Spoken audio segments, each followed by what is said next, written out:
سماعتك جاهزة؟ طب يلا بينا. فيلم النهاردة بيبدأ ببنت بتجري من واحد في الغابة ومش عارفين هي مين. جرى وراها واحد ومسكها واداها بنج في رقبتها، وبعدين اتقتلت في غموض.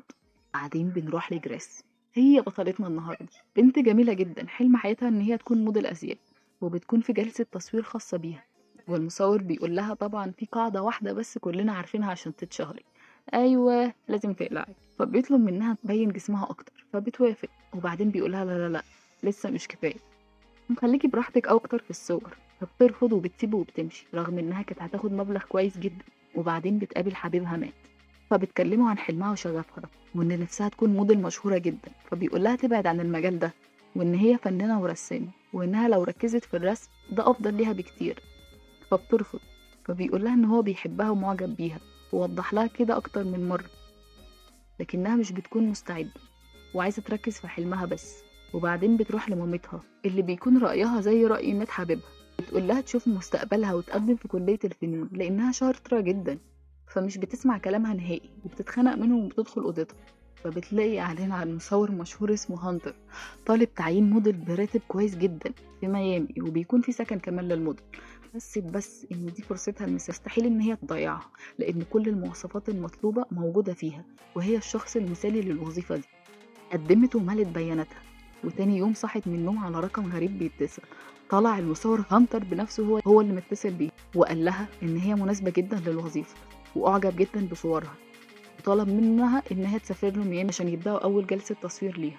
بس جراس خافت جدا وطلبت تشوف شغل ليه الأول، فبعت لها شغل ليه اللي كان مبهر جدا. فرمت كل شكوكها على جنب وبدأت تجهز شنطة سفرها. كتبت رسالة لوالدتها بتقول لها فيها إن هي هتسافر عشان تبدأ حلمها، وإنها هتكون كويسة جدا. وبعتت نفس الرسالة بالكلام ده لحبيبها مات. وفعلا سافرت، وكانت مستنياها نيكول. نيكول دي بتكون المساعدة الخاصة بالمصور المشهور، وخدتها المكان. وأول ما وصلت شافت هانتر فعلا ورحب بيها قوي، وبدأ يصور فيها لكنها كانت متوترة. رهبت أول شغل ليها بقى. بعدين راح يحضر لها الغدا بنفسه، وكان ناقصهم شوية حاجات فطلب من نيكول إن هي تروح تشتريها. وبعدين اتأخرت، فبتسأله هي نيكول اتأخرت ليه، وإنها المفروض هتاخدها على الشقة اللي هتقعد فيها. لكنه بيقول لها إن نيكول بعتت له رسالة إنها تعبت ومش هتقدر تيجي تاخدها. فبيعرض عليها هاندر إنها تقعد في أوضة الضيوف بتاعته حاليا، يعني عقبال ما يجهز لها الشقة. فبتدخل الأوضة عشان تريح لأنها تعبت جدا من السفر.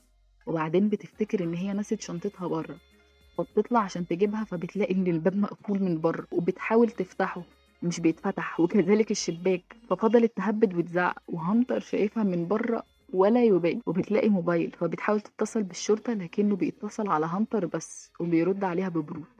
وفي اليوم اللي بعد كده حبيبها مات بيروح بيتها لأمها عشان يطمن عليها لأنها مش بتكلمه. وبعدين دخل هانتر على جريس الأوضة بالأكل، فتقول له يسيبها تروح بيتها والنبي. فبيقول لها خلاص، ما ده بقى بيتك ومطرحك يا عروسة، أنا هخليكي نجمة زي كل دول، بس لازم تسمعي كلامي وما تحاوليش تهربي. ولما رفضت قال لها تمام قوي، مش دي مامتك؟ أنا بكلمها وبكلمة مني بس ممكن أقتلها.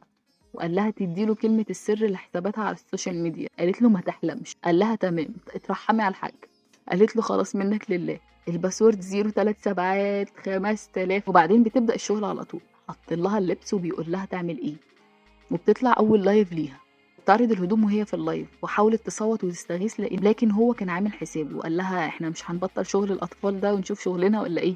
وبعدين مامتها بتبعت لها رسالة لكن موبايلها بيكون معاه. فبيرد عليها وبيقول لها اني بخير وما تقلقيش عليا. ونفس الشيء حصل مع حبيبها مات، وقال له ان هي كويسة وبتحبه. بس هم استغربوا طريقة كلامها المتغيرة دي، وده خلاهم يقلقوا اكتر. وبتعمل اول لايف ليها، وبيجي يحتفل ليها، بيقول لها ان هي نجحت في اول لايف ليها، وبيجيب لها اكل كتير. فبتحاول تحدفه بالكوباية بس مش بتيجي فيه.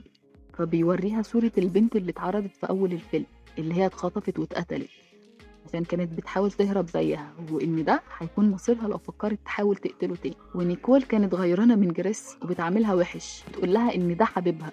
ونيكول بتجيلها الأوضة تفكر إن هي هتساعدها عشان تهرب، بس بتفاجئها وتقول لها ما تحاولش تقرب منه لأن هو أجمل حاجة في حياتها. فضربتها وقالت لها مصيبة تاخدكم انتوا الاتنين، أنا عايزة أغور من هنا.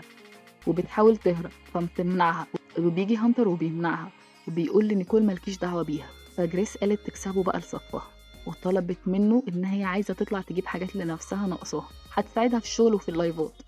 قال لها تمام قولي لي عايزة ايه وانا هجيبهولك. وبعدين بنلاقي ان مامتها وحبيبها راحوا يبلغوا عنها ان هي مش بترد عليهم، فالبوليس مش بيرضى يساعدهم لان بيلاقيها بتطلع لايفات وبتنزل صور. بعدين بيبان ان هانتر واثق فيها شويه وبيجيب لها هدايا عشان عيد ميلادها وجاب لها قميص، وبتكون نيكول شايفاهم وبتراقبهم. وبعدين طلبت منه ان هي تيجي معاه يجيب الحاجات اللي هو بيشتريها وتعتبره موعد، فبيوافق وبياخدها معاه فعلا في العربيه يشتروا حاجات. ولما كانت بتقيس الهدوم في البروفة بتعور نفسها وبتكتب ساعدوني، لكنه بيشوفها وبيمنعها وبياخدها العربية، وبتفشل خطتها كالعادة. بس المرة دي مش هتعدي بقى من غير عقاب وبيقرر يعاقب. ونيكول طبعا بقى ما صدقت تدخل بالكرباج تضربها وبتستلذ بتعذيبها في اللايف. ولما اللايف بيخلص جريس بتحكي لنيكول انه قتل بنت قبلها لكنه دخل عليهم فجأة ومعرفتش تكمل لها كلامها، وبيقول لها ان حبيبها مات شاف اللايف وبعت لها رسالة بيقول لها انه هيحاول يعرف طريقها فين عن طريق اللايف. فقال لها تكلمه عشان ما يحاولش يجي وتقول له ان هي مبسوطة هنا وان ده جزء من شغلها. لكن كلامها زود الشك في قلبه اكتر لان دي مش طريقتها ابدا. وهو قدر هو وصاحبه يفتحوا اللابتوب بتاعها ويعرفوا ان هي قدمت على شغل كموديل اعلان لكن الاعلان اتمسح. فبيتصل بوالدتها ويحكي لها على كل اللي وصل له، وقالت له ان هي رايحه للظابط وقالت له تعالى لي كمان شويه هناك. وبعدين بنروح لنيكول اللي بنلاقيها بدأت فعلا تدور ورا هانتر والشك بيكون دخل قلبها، وفعلا بتلاقي صور البنت المقتولة عنده على اللاب وبدأت تواجهه بأفعاله وتواجهه باللي شافته. لكنه قال لها إنها شريكته ومعاه في كل جرايمه دي، وإن هي بس لو فكرت وتسجنه هيكون نهايتها الموت. وبعدين بنروح لجريس وهانتر بيجبرها ترسم على جسمها قدام الكاميرا في اللايف من غير أي هدوء، لكنها صعب عليها نفسها جدا وفضلت تعيط وبتكون محضرة خطة المرة دي عشان تهرب. كانت بتحاول تشغل إنذار الحريق في الأوضة وقدرت تشغله فعلا، وأول ما هانتر بيجي الأوضة بتضربه بكعب الجزمة في عينيه وبتصفيها وبتجري عشان تهرب وبتاخد مفاتيح العربية وبتتصل بالبوليس لكنه بيلحقها على آخر وقت وبيكتفها وبيرجعها الأوضة تاني وبيروح الحمام وبيبقى شبه القراصنة بعين واحدة. وبعدين بتيجي الشرطة وبيدخل الشرطة يفتش البيت، وفي اللحظة اللي هيدخل فيها غرفة جريس يجيله استغاثة على اللاسلكي وبيمشي للقتل. المخرج بقى عايز يسوحنا معاه. بعدين هنا بيكون مات حبيبها قدم على نفس الوظيفة بصور واسم بنت، وفعلا هانتر شاف الصور وعجبته وقرر يخطفه زي ما خطف بقية البنات اللي فاتوا. اتفق مع نيكول تروح تجيبه من المطار، وبتروح ومش بتلاقي حد لكن مات بيكون مراقبها وبيمشي وراها. وهانتر بيتعصب جدا ان الموديل الجديده ما جاتش وبيهدد جريس بيقول لها ان ملهاش امل او فرصه تاني خلاص وانه قرب يجهز عشان يدفنها. وبيكون مات وصل البيت وهانتر بيشوفه وبيضربه على دماغه وبيغمى عليه وبياخده على الاوضه وبيكتفه في كرسي وبيروح لجريس وبيقول لها تلبس لبس حلو لان جالها ضيوف. وبترجع اوضتها وبتفتكر ان هانتر عنده حساسيه من المكسرات، بتقرر تستغل ده، حطت المكسرات في بقها وبسته وخطتها اخيرا نجحت. وبدات اعراض الحساسيه تبدا على هانتر وما بقاش قادر وهي ومات قدروا يهربوا. وبيرجع يتوسل لنيكول عشان تديله دواء الحساسيه لكنها بترميه جنبه وبتاخد السكينه عشان تقتله لكنه بيقتلها هو الاول. وبيكون مات بغبائه نسى مفتاح العربيه في البيت وبيرجعوا تاني عشان يجوا. بيكون هانتر بيزحف على الارض بالسكينه وبيموت، فبتاخد منه السكينة وبتقوله دي النهاية اللي انت تستحقها، وفعلا بيموت. وبعد سنة بتكون جريس قاعدة مع أمها ومات على الشاطئ وبيكونوا فرحانين بيها جدا لأنها بقت موديل ناجحة وصورتها على غلاف مجلة. ودي كانت نهاية الفيلم. لو عجبك الفيلم ما تنساش تعمل لايك واشتراك في القناة لأن اللي جاي مينفعش يفوتك. كتب السكريبت سلمى محجوب وسجله عبد الله. سلام.